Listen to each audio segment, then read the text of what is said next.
Congratulations on being done.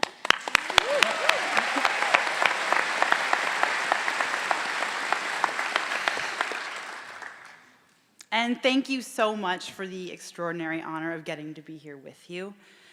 I was chatting with one of you on match day, a student who will remain nameless, who was like, we lobbied for you, and then we voted for you to speak at graduation because you know us so well.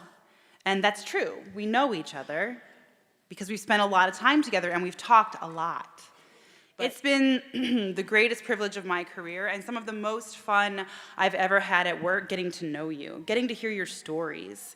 Thank you for this honor of joining you tonight, but mostly thank you so much for all the time we spent together.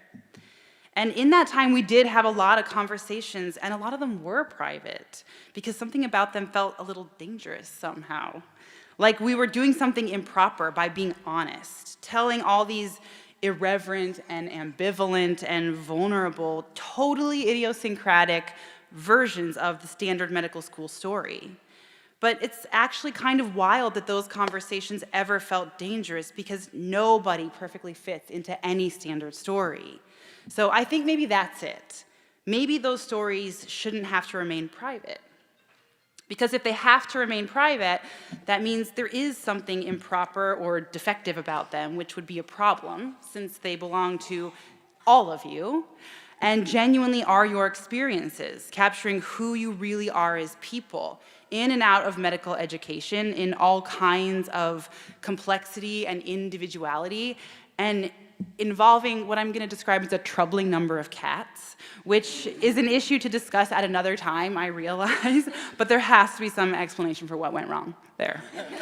The idea is that if your stories can be told more publicly, then maybe they can start to be understood as permissible, even healthy deviations from that fixed script. And then they become less dangerous. The opposite of improper or defective, they become additive, acceptable, plausible alternatives to that standard story. And you enterprising goofballs, you were like, let's have Cate do that. She'll get up there and tell a bunch of dangerous stories in public. One of the most profound things I learned from listening to you is something totally new about struggle itself. And it's beautifully captured by the writer Emily Rapp Black in her book Sanctuary. She writes about the phoenix, not as some glorious creature rising perfect and new from the ashes of the fire. She knows, as you do, narratives that neat are not true, or at the very least, they're incomplete and therefore misleading. She says, what if, instead of heroically bursting through the fire, a weakened and traumatized bird rises awkwardly, just barely, careening through a wall of sky on fire, entirely uncertain of what fate awaits when it finally clears the smoke? Why can't this mess be a triumph? Why can't basic survival be a kind of glory? Why do we envision a pristine and painless resurrection when the world shows us time and time again how messy these processes really are? That is what your stories were about. Nothing defective or improper, but triumph and glory and messy survival. Because here's the thing, despite the fact that this past March, an algorithm of cruelty determined what's next for you, your actual lives are not zeros and ones and black and white and successes and failures or rights and wrongs. If only it were that clear. It would be easier if it were that clear. But the lives you live every day do not work like that. They're blurry and uncertain and inconstant. It's why making your rank lists was so hard. There was no clear right answer. That was the most surreal thing, by the way, watching hundreds of rubric-trained medical students making decisions about residency based on vibes and like which program seems the most chill.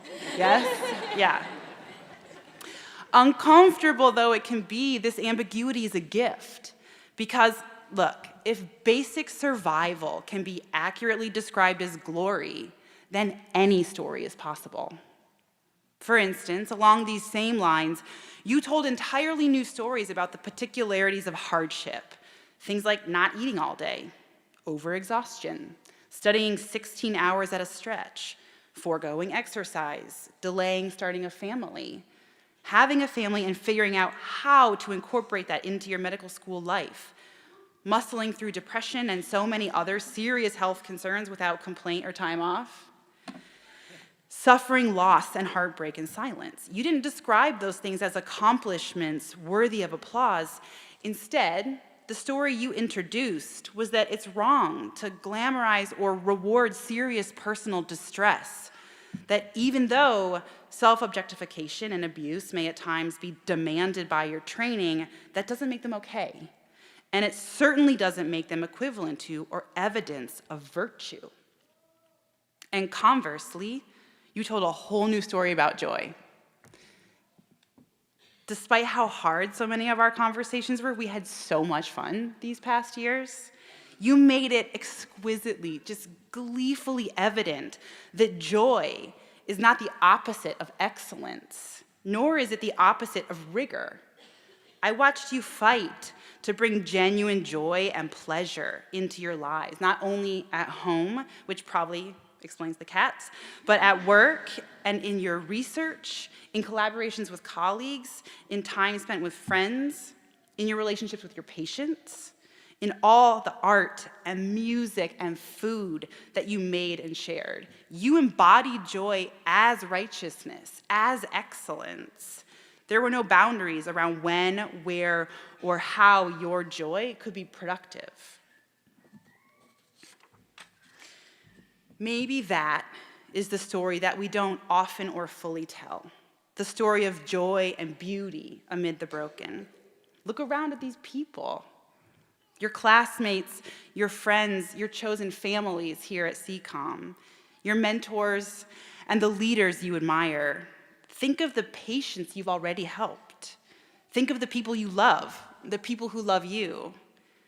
There is so much beauty here, and it lies in connection and care. And that is the slightly heart-wrenching story you told one way or another over and over and over and over, that one need not be a patient here to yearn for connection and care.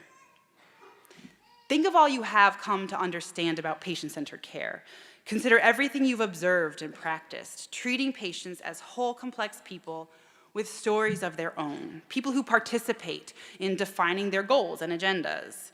That's the ideal toward which you strive, using your training to ensure your patients get excellent care in which they themselves take part. Why would you, as whole, complex people with stories of your own, ever deserve anything less?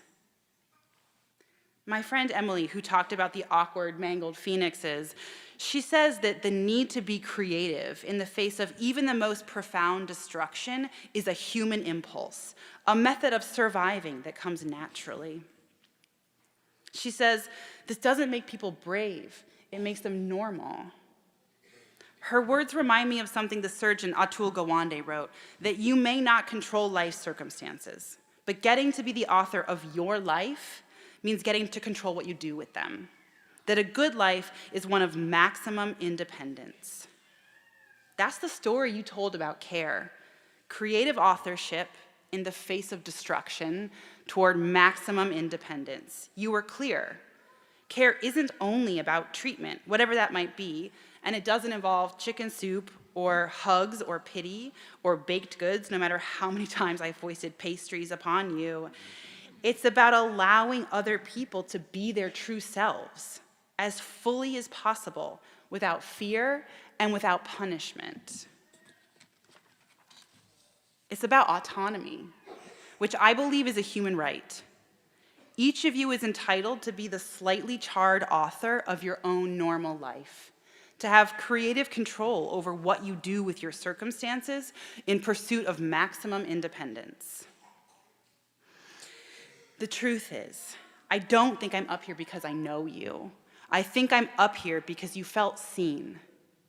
Another person, whoever, me, not me, someone, saw you as you are, with no concern whatsoever for who you're supposed to be. And you understood, you felt how powerful that specific kind of care is. because autonomy is collaborative. We do it together for one another, which means maximum freedom only works if everybody is in on it.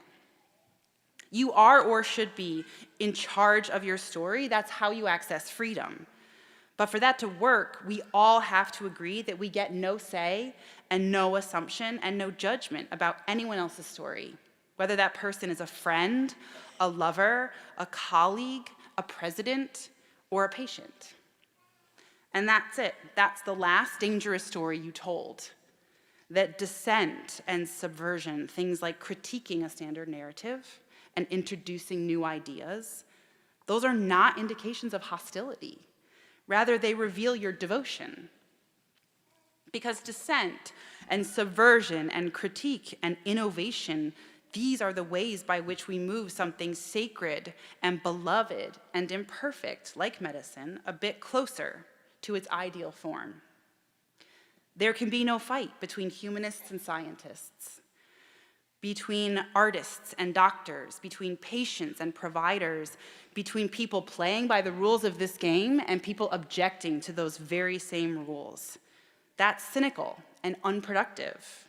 Instead, it must be an ongoing, iterative conversation grounded in humility and inclusive of as many perspectives, as many plausible alternatives as possible. And you can do it. You can hold exactly that conversation. It's already facts. I've seen generosity in you that before I got here seemed unimaginable. I've seen a type of giving that I'm not sure exists outside this space. I've seen extraordinary drive and truly incomprehensible ambition, except that you did it for the sake of your colleagues and your patients. But the easiest evidence that you can do this is that I'm here with you. You troublemakers made this happen. You told a new and compelling story about who belongs, who gets to have a voice. Not me, not my voice, you. You spoke up in order to have the final say on this moment. Because you know you are entitled to your voice, individually and collectively, not according to what you've been told, not according to what's supposed to be or what's been done before, but according to what you understand to be meaningful and just and true. You will continue to tell stories that feel dangerous, your own and one another's and your patients. And as you do that, you will render those stories increasingly harmless, acceptable, maybe eventually even exemplary. You will make this place more free. That is what is going to keep you intact. That's how you will hold on to your autonomy and to your humanity.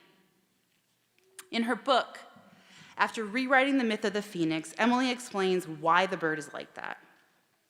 She says, we're hardwired to be tethered to the world and to fight for our place within it, to take up space, no matter the cost.